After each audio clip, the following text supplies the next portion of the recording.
नमस्कार, Badlapur voice news मध्ये सर्व प्रेक्षकांचं अगदी मनापासून स्वागत। अंबरनाथ डम्पिंगला मागील 3 दिवसांपासून जी आहे ती आग लागलेली आहे।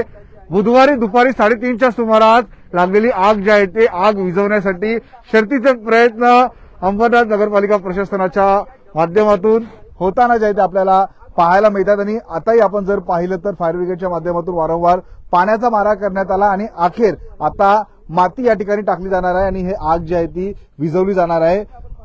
उष्णता प्रचंड वाढलेली आहे आणि उष्णता प्रचंड वाढल्यामुळेच ही आग लागल्याची प्राथमिक माहिती आहे। महत्त्वाचं म्हणजे आपण जर पाहिलं तर या संपूर्ण परिसरामध्ये धुराचे लोट पाहायला मिळतात। या परिसरात राहणाऱ्या नागरिकांनी वारंवार तक्रारी केल्या। सरोदेनगर मोठा परिसर अंबरनाथचा या परिसरामध्ये आहे आणि आता आपण जर पाहिलं तर अंबरनाथ नगर परिषदेच्या माध्यमातून ही आग विझवण्यासाठी शर्थीचे प्रयत्न केले जातात। आजचा 3रा दिवस आहे।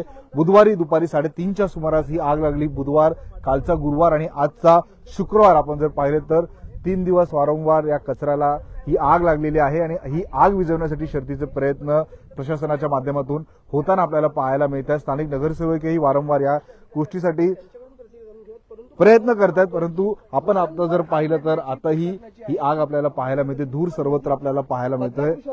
नगर परिषदेच्या माध्यमातून या ठिकाणी ही गाडी आपल्याला पाहायला मिळते। या गाडीच्या माध्यमातूनही प्रदूषण नियंत्रित आणण्यासाठी प्रयत्न केले जातात। आरोग्य विभागाचे काही कर्मचारी देखील या ठिकाणी तैनात आहेत। आपण त्यांच्याशी संवाद साधणार आहोत। सर, 3 दिवसांपासून म्हणजे बुधवारी दुपारी ही आग लागलेली आहे। कशा प्रकारे प्रशासन सज्ज आहे ही आग विझवण्यासाठी आणि कोणकोणत्या उपाययोजना केल्या जाणार आहेत? साहेब, बुधवारी 3-3:30च्या दरम्यान आग लागली। त्यानंतर ताबडतोब आम्ही नगरपालिकेच्या वरिष्ठांना कळवण्यात आलं। ताबडतोब फायर ब्रिगेडच्या गाड्या आणि हे आपले पाण्याचे टँकर ताबडतोब वरिष्ठांनी पाठवून दिले आणि ते विझवण्याचे आपण शर्थीचे प्रयत्न करतोय।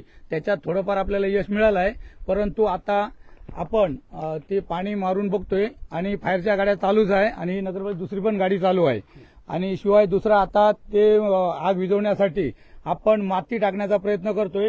त्यासाठी आता डंपर आलेला आहे, पोकलन वरती चालू आहेत आणि माती टाकून एक थर थर करत आपण शेवटपर्यंत येणार आणि माती टाकल्यानंतर हा धूर पूर्ण बंद करण्यात येईल असं आम्ही प्रयत्न करतोय। पण शेवटी आग आटोक्यात आणण्यासाठी आपले नगरपालिकेचे वरिष्ठ अधिकारी माननीय मुख्याधिकारी साहेब शर्थीचे प्रयत्न करतात। त्याच्यात आम्ही पण त्यांना साथ देतोय काम करण्यासाठी आणि माती टाकल्यानंतर हे आग विझवण्यात येईल एवढं आपण शर्थीचे प्रयत्न करतोय। किती चॅलेंजिंग होतं ही आग विझवणं, कारण पाहतोय की अजूनही आगीचं जे काही लोटांगण आहे आपल्याला पाहायला मिळते।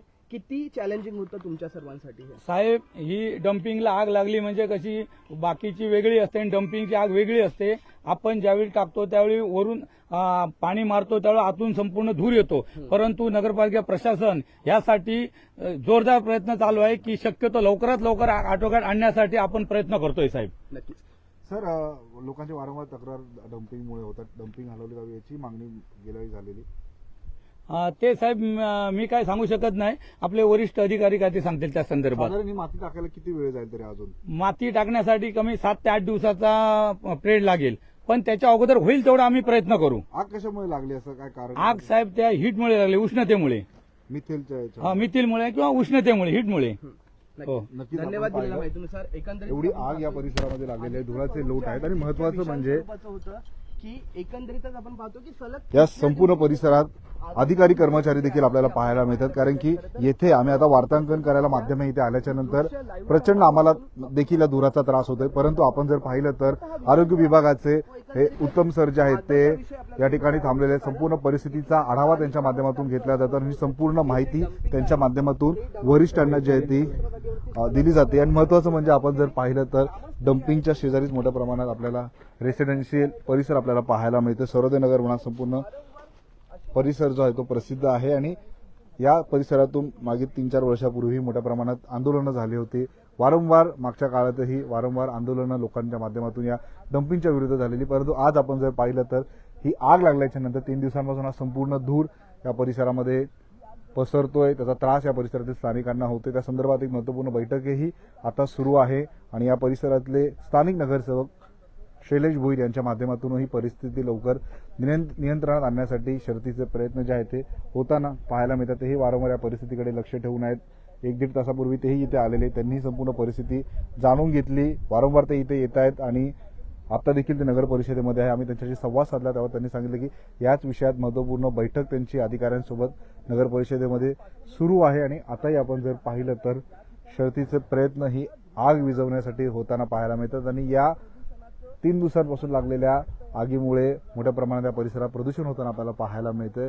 संपूर्ण परिसरात आपण जर पाहिलं तर धुराचे लोट आपल्याला पाहायला मिळतात. आता आम्ही वार्तांकन करतानाही आम्हाला प्रचंड धुराचा आणि या वासाचा सामना करावा लागतोय आणि या संपूर्ण परिस्थितीमध्ये अंबरनाथ नगर परिषदेचे कर्मचारी देखील येथे आहेत आणि संपूर्ण या परिस्थितीचा आढावा ते देखील त्यांच्या वरिष्ठांना अधिकाऱ्यांना देताना आपल्याला पाहायला मिळतात. या संदर्भात आपण लवकरच नगरसेवक शैलेश भोईर यांच्याशी संवाद साधणार आहोत. कशा प्रकारे उपाययोजना त्यांच्या माध्यमातून केल्या जातात हे त्यांच्याशी संवाद साधून आपण जाणून घेणार आहोत.